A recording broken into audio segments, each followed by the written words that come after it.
বিসমিল্লাহির রহমানির রহিম। আসসালামু আলাইকুম। আমি শাহিন দুবাই থেকে বলছি। তাসনিয়া ব্লগের থেকে আপনাদেরকে আবারও স্বাগতম জানাচ্ছি।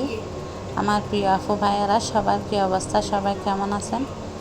আশা করি যে যেখানে আছেন আল্লাহর অশেষ রহমতে বেশ ভালো আছেন। আমিও আলহামদুলিল্লাহ অনেক ভালো আছি। নতুন একটা ভিডিও নিয়ে বরাবরের মতো হাজির হয়ে গেলাম আপনাদের মাঝে। আশা রাখতেছি আজকের ভিডিওটা আপনাদের কাছে খুব ভালো লাগবে।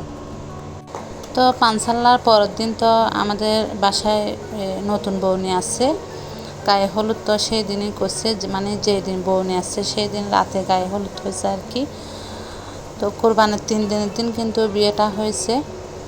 যেহেতু কোরবানির 4 দিনের দিন নতুন বউয়ের বড় বোন দুবাই চলে গেছে, তো সেজন্য একটু তাড়াহুড়া করে কিন্তু বিয়েটা ফেলতে হয়েছে।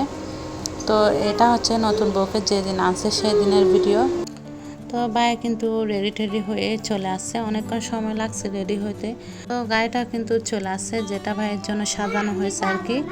তো গাড়িতে সবাই উঠে গেছে, নতুন বউকে আনার জন্য রওনা দিছে। আমরা এই গাড়িতে করে যাব। তো এখন আমরা বাস স্ট্যান্ড পর্যন্ত আসছি আর কি। আমাদের থেকে তেমন একটা দূরে না, আমাদের বাসা থেকে কাছে আছে মোটামুটি। আমরা প্রায় 10-15 জনের মতো নতুন বউয়ের বাপের বাড়িতে গেছি নতুন বউকে আনার জন্য।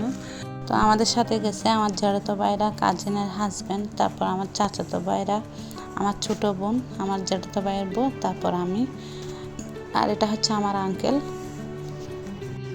ভিডিও দেখতে দেখতে কোনো অংশ যদি একটু ভালো লেগে যায় তো প্লিজ একটা লাইক দিতে কিন্তু একদম ভুলবেন না। আর আপনি যদি আমার চ্যানেলে নতুন হয়ে থাকেন চ্যানেলটি সাবস্ক্রাইব করে পাশে থাকবেন। তো ভিডিও দেখার জন্য অনুরোধ করতেছি, ভিডিও দেখবেন, দেখতে দেখতে কিন্তু ভালোবাসা ভালো লাগা হয়ে যাবে ইনশাআল্লাহ।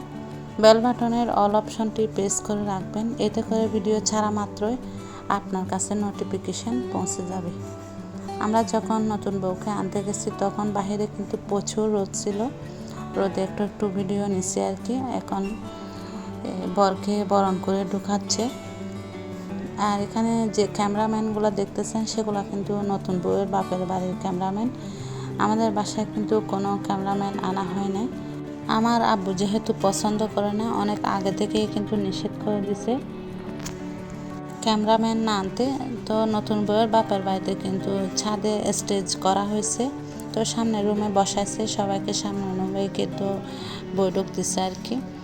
তো সবাই একসাথে বসে অফ ক্যামেরায় কিন্তু নাস্তাটা আমরা করে নিছি। তো ছাদে চলে আসছি। তো ক্যামেরাম্যান সবাইকে কিন্তু ছবি তুলতেছে, তারপর ভিডিও করতেছে। এখানে শালির আছে, মানে নতুন বউয়ের তো ছোটো কোনো বোন নেই, নতুন বউয়ের এগুলো খালাতো বোন আর কি। তো খালাতো বোনরা মালা পরায় দেওয়ার জন্য আছে।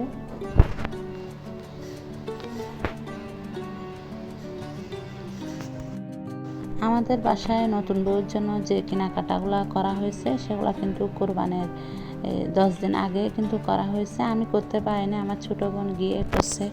আমার ছোটো বোন কিন্তু অনেক পরিশ্রম করছে বিয়ের জন্য, অনেক কেনাকাটা করছে, অনেক কষ্ট হয়েছে এদিকে সেদিকে ধরাধরি আর কি। বিয়েটা হলে তো জানেন কীরকম কষ্ট। তো আমার চাচাতো ভাইরাও, আমার চাচুরাও কিন্তু অনেক হেল্প করছে। আমার চাচাতো ভাইরা, তারপর আমার জ্যাঠাতো ভাইরা, কাজিনের হাজব্যান্ড, যারা যারা আসছে আর কি আমাদের সাথে, সবাইকে কিন্তু ফুলের তোড়া দিয়ে দিছে। তো অবশেষে অনেকক্ষণ পর নতুন বউকে স্টেজে নিয়ে আসছে, সাথে আমার ভাই সহ আছে। তো গ্যালারিতে গিয়ে দেখি ভিডিওগুলো খুব সুন্দর, দেখতেও খুব ভালো লাগে। ইনশর্টে আসলে দেখা যায় ভিডিওগুলো একদম ঝাপসা, কেন এরকম হচ্ছে বুঝতেছি না। তো নতুন বউ আমার ভাইকে মালা পরাই দিছে, তো এখন আমার ভাই নতুন বউকে মালা পরাইছে আর কি। তো ভিডিও অফের মধ্যে আমি কিন্তু ওর অলংকার যেগুলো দিছে আর কি আমাদের বাসা থেকে, সেগুলো কিন্তু আমি পরাই দিছি। আমাদের বাসায় নিয়ে আসছে এখন, আর কোনো ভিডিও আর নিতে পারিনি, অনেকটা ঝামেলায় পড়ে গেছি। আজকের মতো এখানে বিদায় নিচ্ছি। আপনারা সবাই ভালো থাকবেন, সুস্থ থাকবেন। সবার জন্য অনেক অনেক দোয়ার ভালোবাসা রইল। আমাদের সবার জন্য দোয়া করবেন। গায়ে হলুদের ভিডিওটা পরবর্তী ভিডিওতে শেয়ার করব। আল্লাহ হাফেজ, আসসালামু আলাইকুম।